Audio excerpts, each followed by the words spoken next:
Graças e paz, queridos. Bom dia, que Deus abençoe você de uma forma muito especial. Estamos aqui no dia de hoje, eu, o pastor Luiz e a pastora Eliane, da Igreja Batista Novo Ser. O nosso objetivo é trazer uma palavra para a edificação da sua vida, consolo do seu coração, e assim como também naquilo que for da vontade de Deus, te dar o norte, te dar uma direção para a honra, glória e louvor do nome precioso do Senhor. Amém? E Deus abençoe a todos.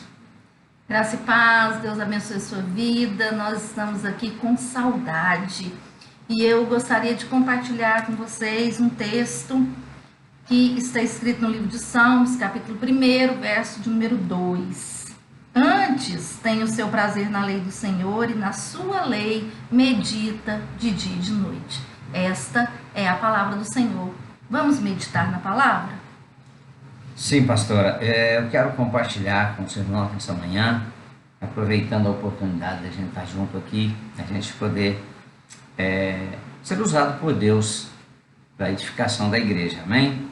A palavra de Deus, ela está no livro de Mateus, capítulo 7, a partir do verso de número 24 ao verso de número 27, e diz assim a palavra do Senhor, fala a respeito dos dois fundamentos, diz assim: todo aquele, pois, que ouve estas minhas palavras e as pratica, será comparado a um homem prudente que edificou a sua casa sobre a rocha.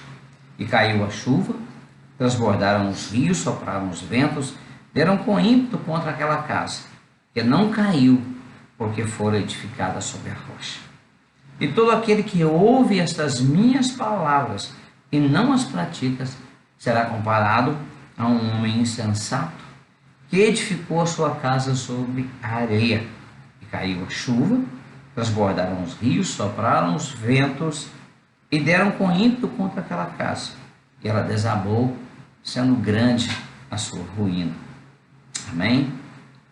Então aqui nós temos a palavra de Deus falando a respeito desses dois fundamentos. Um fundamento onde a casa é edificada sobre a rocha, está alicerçada, firme, onde a força das águas, da tempestade, veio com ímpeto contra aquela casa e ela permaneceu inabalável, ela não se desabou. Enquanto que o outro fundamento, a Bíblia fala que é areia, um fundamento onde uma casa é edificada e quando vem a chuva, quando vem a força das águas, ela simplesmente desaba e é grande a sua ruína. Amém? Mas na realidade, né, pastora, aqui não está falando sobre uma casa, em si, sobre um edifício.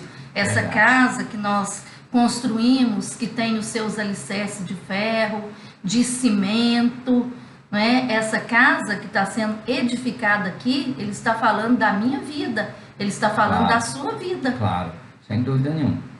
Exatamente sobre essa nossa vida espiritual, é a casa espiritual, né, que o Senhor está falando aqui. E por isso ele começa, quando a palavra de Deus está dizendo aqui, todo aquele que ouve estas minhas palavras e as pratica, nós temos, pastora, a palavra de Deus aqui, o Senhor Jesus está se referindo a toda a ministração dele no Sermão do Monte, que começa desde o capítulo 5 do Evangelho de Mateus. Então, ele discorre sobre muitas coisas, E na verdade o Senhor Jesus, ele fala aqui de um relacionamento na vertical, um relacionamento do homem com Deus, e um relacionamento na horizontal, que fala do relacionamento do homem com o homem, ou seja, com o seu próximo, não é verdade? Isso, e quando Deus ele fala aqui a respeito do relacionamento do homem com o seu próximo, ele está declarando que através desse ensino, dessas orientações, é que nós vamos construir o nosso fundamento, aonde nós vamos, a partir daí, construir a nossa casa espiritual. E Jesus ele cita, a partir do capítulo 5, várias situações. E o primeiro fundamento que eu analiso aqui, dentro da minha visão, é a respeito da lei. Então aqui o Senhor Jesus, ele mostra a importância de nós meditarmos na lei e guardarmos as suas palavras. E essa parte, para mim, ela é muito significativa, porque Nós podemos ver que Moisés, ele ensinou cuidadosamente a respeito da lei. E a lei, os 10 mandamentos, que é a lei de Moisés, que foi escrita pelo próprio dedo de Deus, ela deixa aqui várias atitudes, vários comportamentos que nós devemos desenvolver. E Jesus, ele menciona aqui como primeiro.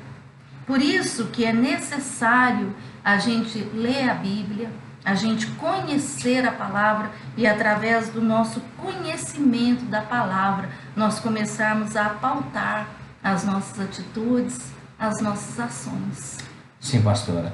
Nós temos aqui no capítulo 5 que fala sobre a importância de observar a lei. O Senhor Jesus começa dizendo assim: não cuideis que vim destruir a lei ou os profetas. Não vim abolir, mas cumprir. Então Jesus, ele não veio revogar a lei, ele não veio anular a lei. Aliás, muito pelo contrário, o propósito da vinda de Jesus foi exatamente cumprir a lei, para que em Cristo Jesus nós nos tornemos cumpridores da lei. Então ele começa falando a respeito de tudo isso, nos mostrando toda uma direção, porque quando nós estamos em Cristo Jesus, nós nos tornamos cumpridores da lei. Ou seja, a lei do Espírito e da vida, que vem da parte de Jesus sobre nós, nos faz observadores da lei automaticamente, tendo um bom relacionamento, tanto homem com homem, né? Tanto entre os homens, com o seu próximo, assim como também com Deus. Porque o Espírito de Deus, que testifica em nós da parte de Deus, vem nos dar toda essa direção, né? Um bom relacionamento com o homem, um bom relacionamento com Deus, um estreitamento de relacionamento, intimidade com o Senhor, através do Senhor Jesus e do seu sacrifício na cruz. Quando a gente observa aqui no livro de Josué, aqui o povo de Israel já tinha chegado até o Jordão e eles fizeram ali acampamento. E no acampamento, quando Deus levanta Josué, sucessor de Moisés, Deus chama Josué num particular. E a primeira instrução que Deus dá a Josué, no capítulo 1, verso de número 8. Aliás, vamos começar do 7, né? Ele diz assim: então somente esforça-te e tem muito bom ânimo para teres o cuidado de fazer conforme a toda a lei que o meu servo Moisés te ordenou. Dela não se desvie, nem para a direita, nem para a esquerda, para que prudentemente te conduzas por onde quer que andares. E no verso 8, a palavra diz assim: não se aparte da tua boca o livro desta lei, antes medita nela dia e noite, para que tenhas o cuidado de fazer conforme a tudo quanto nele está escrito, porque então farás prosperar o teu caminho e serás bem-sucedido. Nós observamos aqui que Deus, ele é determinante, Ele vira para Josué e fala assim: para que prudentemente te conduzas por onde quer que andares. Então a lei, eu vejo aqui que ela é a orientação prática da palavra de Deus. E é interessante que no verso de número 24 do capítulo 7 de Mateus, ele diz assim: todo aquele que escuta estas minhas palavras e as pratica. Então não basta só eu ouvir a palavra, não basta só eu ler a palavra, eu tenho que pegar essa palavra e olhar para mim e formatar a minha vida na palavra. Com isso, sabe o que eu entendo? Nós vamos desconstruir tudo que foi construído antes de conhecermos Jesus. E nós vamos construir a nossa vida cristã, em cima de uma nova base, de um novo alicerce, que é a rocha, que é o Senhor Jesus, consequentemente a sua palavra. É tão interessante nos observarmos também que nesse direcionamento do Senhor Jesus, a partir do capítulo 5, no verso de número 20 do capítulo 5, o Senhor Jesus diz assim: porque vos digo que se a vossa justiça não exceder em muito a dos escribas e fariseus, jamais entrareis no reino dos céus. Quando nós pensamos que o Senhor Jesus ele veio trazer para nós uma certa facilidade no nosso relacionamento com Deus, nós precisamos estar atentos. Por quê? Porque o Senhor Jesus ele leva-nos a um relacionamento de intimidade com Deus. Ele nos abriu o acesso ao trono da graça de Deus. Mas isso não significa que ele veio facilitar as coisas para nós. Eu vejo que quando o Senhor Jesus está falando aqui, se referindo aos escribas e fariseus, era exatamente o povo mais severo, aceita a religião mais severa que existia no seu tempo com relação à lei de Moisés. E ele ainda diz aqui para nós que se a nossa justiça não exceder em muito as dos escribas e fariseus, de maneira nenhuma nós entraremos no reino dos céus. Portanto, o Senhor Jesus, ele veio nos facilitar o caminho, mas na verdade ele nos levou a uma exigência ainda muito maior no que tange ao nosso relacionamento espiritual com Deus. Ou seja, os escribas e fariseus, eles praticavam a lei, mas eles não tinham um coração totalmente voltado e dedicado a Deus no que tange às coisas espirituais.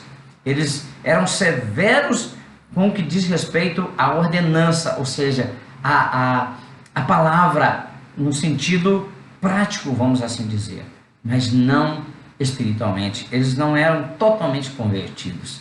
Eles tinham a lei como uma letra que na verdade serviu para eles de obstáculo, não permitindo que eles chegassem totalmente a Deus, conforme era a vontade do Senhor Jesus. Portanto, nós temos algo muito mais precioso a fazermos, a realizarmos, através desse novo e vivo caminho que nos foi dado, através do sacrifício de Jesus na cruz do Calvário. Amém? E eu fico impactada com a palavra, porque no verso 8 do capítulo 1 de Josué, Deus ele é bem claro, ele diz assim para Josué: não aparte da tua boca o livro desta lei, antes medita nele dia e noite. Então aqui nós temos uma orientação de Deus. Não basta a gente ler a Bíblia uma vez só, não basta a gente ler a Bíblia como a gente lê um livro, mas aqui a palavra diz meditar. O que é meditar? Meditar, eu poderia comparar assim a um boi. Um boi quando ele está pastando. Aí o boi pasta e ele tem quantos estômagos? São 4 estômagos. 4 estômagos. Então, todo essa grama, esse pasto que entra pela boca do boi, ele tem que passar pelos 4 estômagos. Não é isso? Não entendo muito bem a respeito, mas nós temos aqui, né, uma pessoa bem capaz nisso aí. Então, esse alimento ele passa pelos 4 estômagos. Isso é meditar. Essa meditar. alimentação do boi, quando passa por esses estômagos, ele está de fato fazendo com que o organismo dele possa extrair o máximo possível daquele alimento que foi ingerido, né? Então, cada um daqueles estômagos vai levar aquele alimento a um determinado tipo de processo em que ele vai extrair o máximo de nutrientes possível para o seu organismo daquele alimento que ele ingeriu. Então essa é a ideia com relação à palavra de Deus. Quando nós meditamos na palavra de Deus, nós devemos debruçar sobre ela, ler, reler, dispensar o coração a receber da parte do Espírito Santo de Deus toda a instrução que ele tem para nós, toda a instrução que ele quer para nós a respeito daquela palavra. Então, por isso que quanto mais nós lemos a palavra de Deus, nós nos debruçamos sobre a palavra de Deus, nós vamos tirar instruções ainda mais valiosas e preciosas, muito mais profundas para a nossa vida. Então, nós vamos conseguir desfrutar o máximo de Deus. O que Deus tem para nós é algo infinito, infinito. Então, quanto mais nós estudarmos, quanto mais nós meditarmos, mais nós aprendemos, mais nós somos edificados. E tudo isso com um propósito também, viu, pastor? O objetivo de Deus nos dar esse alimento é para que nós possamos compartilhar esse alimento. Esse instrumento na mão de Deus para edificar vidas. Por isso a palavra de Deus diz que nós não seremos apenas uma fonte em nós mesmos, mas nos tornaríamos, pela palavra de Deus, pelo conhecimento de Deus, uma fonte a jorrar para a vida eterna. em nome de Jesus. Isso. E lembrando aqui, Deus me trouxe a memória no Salmo de número 51, Davi, quando ele entra ali em confronto consigo mesmo e com Deus, no verso de número 7, ele diz assim: purifica-me com esopo, e ficarei puro, lava-me, e ficarei mais branco do que a neve. E no verso de número 10 do Salmo 51, ele diz assim: cria em mim, ó Deus, um coração puro e renova em mim um espírito reto. O que eu entendo aqui? Davi deu a Deus a liberdade. Nós precisamos de dar a Deus a liberdade. No Salmo 139 ele diz: sonda-me, ó Deus, sonda-me e vê se existe em mim algum caminho mau. Quando nós nos expressamos dessa forma diante de Deus, nós estamos dando a Deus a liberdade de trazer à luz tudo aquilo que está em trevas, porque às vezes tem uma conduta dentro de nós, um caráter dentro de nós, que ele foi forjado, que é difícil de mudar, e nós criamos uma resistência, e essa resistência nos impede de receber a palavra de Deus. Por isso Davi, ele invoca o nome do Senhor, e ele diz: purifica-me, purifica-me. Agora, pastor, querendo voltar aqui ao texto original da nossa leitura, que fala sobre a edificação da casa sobre um fundamento sólido. Eu vejo que nesse momento que nós estamos passando de dificuldade, nós podemos observar que essa dificuldade ela está vindo sobre todas as pessoas, sobre todo mundo, né? Todo mundo está aí com o Covid-19, né, com o coronavírus, batendo a sua porta, ou seja, ameaçando de alguma forma. Nós precisamos compreender que esta casa alicerçada na rocha é que vai viver dias melhores, sem aceitar e sem receber em si mesmo essa afronta de tudo isso que está acontecendo aí fora. Sabe, pastor, eu vejo que é algo muito especial da parte de Deus ter nos mantido buscando lugar secreto, mergulhando na presença, porque é algo muito precioso Deus tem conosco nesses dias. Com a igreja do Senhor Jesus, que está realmente mergulhada na presença. Ela adquire uma confiança superior daqueles que não têm praticado. Ela está realmente em paz, sabendo que Deus ele está no controle e que Deus ele é de fato esse fundamento seguro, essa base segura, essa rocha em que nós podemos estar realmente solidificados nela e edificando a nossa casa sobre esse tipo de fundamento que é a palavra de Deus. Nesse momento é um momento assim tão complicado, porque eu poderia dizer que nós estamos aprisionados dentro das nossas próprias casas. Então, por causa desse aprisionamento, a gente fica pensando, né, o que eu vou fazer? E muitas vezes as pessoas que não conseguem se organizar, estabelecer uma rotina diária, ela passa o tempo todo na televisão ou nas redes sociais. E o que a televisão e as redes sociais promovem? Um bombardeio de notícias ruins. Notícias ruins, verdade. E a Bíblia, ela declara que a boca fala do que o coração está cheio. Então, o que nós estamos guardando dentro do nosso coração? Notícias ruins. Se nós nos alimentarmos disso, nós vamos estar contaminando todo o nosso ser, e ao invés de nós expressarmos a expressão da fé, a palavra da fé, da esperança, nós podemos estar liberando palavras negativas. Nós podemos estar liberando ou anunciando aquilo que é mal, aquilo que é ruim. E essa não é a vontade de Deus. Deus quer que a gente confesse aquilo que Ele quer fazer, aquilo que Ele pode fazer. E nós somos a boca profética de Deus na terra. É por isso que eu fico preocupada. Por quê? Porque se eu só assisto notícia ruim, se eu só olho nas redes sociais aquilo que é ruim, e eu não encho o meu coração de boas coisas, o que eu estou fazendo comigo? Eu estou levando a minha alma. Porque uma coisa eu quero compartilhar com vocês que Deus tem falado muito ao meu coração. A minha mente, ela é o alvo. Então o inimigo, ele lança na minha mente todas as coisas ruins, como diz a palavra no Salmo 91, as setas inflamadas do maligno. E quando essas setas inflamadas do maligno, elas vêm na minha mente, eu tenho a opção de absorver ou de descartar. Sim. Se eu absorvo essas setas malignas, elas descem para o meu coração. No meu coração é onde é gerado. Uhum. E o meu coração, ele recebe, ele aceita. E ele começa a gerar. Depois de gerado no coração, vai para a alma. E a nossa alma, ela fica fragilizada. O que acontece com a minha alma?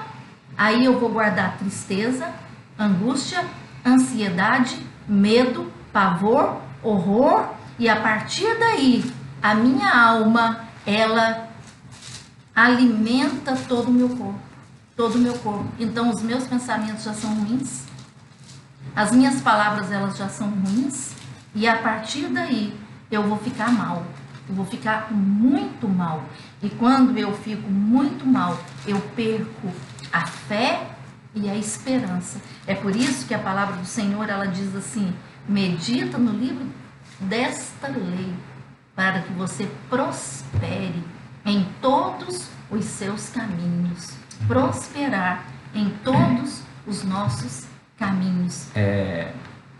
Eu gosto muito de uma frase, pastora, que ela diz assim, que fala a respeito daquilo que nós recebemos na nossa mente, no nosso pensamento. Porque nem tudo que eu penso, eu faço. Mas tudo que eu faço, eu pensei, né? Raramente acontece nós fazermos alguma coisa sem pensar. E a palavra de Deus no livro de Tiago, capítulo 1, versículo 13, diz assim: ninguém ao ser tentado diga, sou tentado por Deus, porque Deus não pode ser tentado pelo mal, e ele mesmo a ninguém tenta. Ao contrário, cada um é tentado pela sua própria cobiça, ou seja, no seu próprio desejo, quando esta o atrai e seduz. Então a cobiça, depois de haver concebido, dá à luz o pecado, e o pecado, uma vez consumado, gera a morte. O que isso aqui nos mostra? Nos mostra a respeito da nossa própria natureza. A nossa natureza é uma natureza ruim. Pode observar que os jornais, eles conhecendo exatamente a nossa natureza, o homem tendo experiência com ele mesmo, eles sabem que notícia boa não vende. O que vende é notícia ruim. Pode observar que uma tragédia, quando está para ser anunciada, ela é a última coisa, pastor, que o jornal anuncia.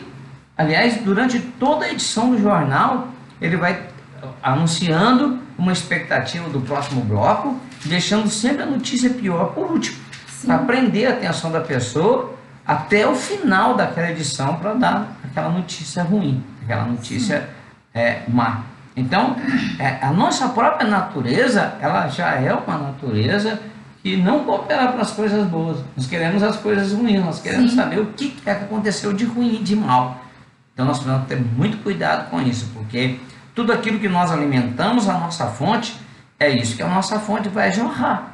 Tiago está dizendo isso, que a estratégia do inimigo aqui é nos tentar no nosso próprio desejo, na nossa própria cobiça. Mas não é momento de nós sermos portadores de má notícia. Sim. A palavra de Deus chama a igreja para este momento anunciar a esperança, anunciar a boa nova, anunciar o evangelho da salvação e levar as pessoas a estarem profetizando, a serem bocas que falam aquilo que Deus quer fazer e não aquilo que o inimigo quer fazer. Sim. Por isso, em nome de Jesus, eu quero deixar esse apelo para o nosso coração, para que a gente venha estar selado no fundamento da rocha eterna que é Jesus, anunciando aquilo que Ele quer fazer, aquilo que Ele pode fazer e aquilo que Ele vai fazer, em nome de Jesus. Amém? Então, para encerrar, nós queremos dizer para você: edifique a sua casa na rocha, que é a palavra de Deus. E eu quero fechar com um versículo de João, capítulo de número 10, verso de número 10. A palavra diz assim: o ladrão não vem senão a roubar, matar e destruir, mas Jesus Cristo veio para dar vida e vida em abundância. Então o desejo do meu coração, o desejo do nosso coração é que você tenha sobre a sua vida a vida abundante de Jesus. Claro. E a vida abundante de Jesus, ela é paz, ela é alegria, ela é serenidade, harmonia e comunhão. Amém. Vamos orar? Amém.